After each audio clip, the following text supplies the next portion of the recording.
বাবরি মসজিদের যে শিলান্যাস হয়েছে সেটা আমাদের মন্দির করুক মসজিদ করুক আমাদের কোনো আপত্তি নেই কোনো সম্প্রদায়ের প্রতি, কিন্তু বাবরি যে নামটায় আমাদের আপত্তি রয়েছে।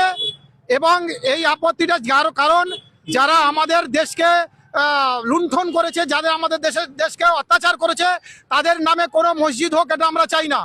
না, আপনাদের নবীর নামে যদি কারোর মসজিদ করার দরকার হয়, মাদ্রাসা করার দরকার হয়, আমাদের কোনো আপত্তি নেই, স্বাগত, কিন্তু নামে আমাদের আপত্তি আছে।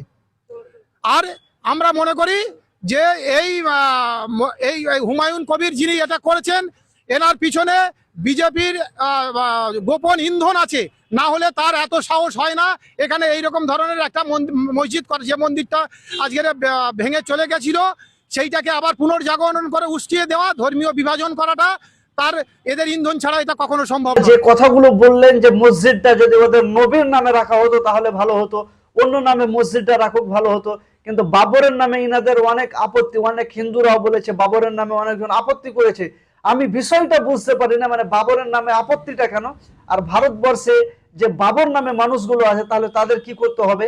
আপনাদের কাছে প্রশ্ন, কমেন্টে জানাবেন।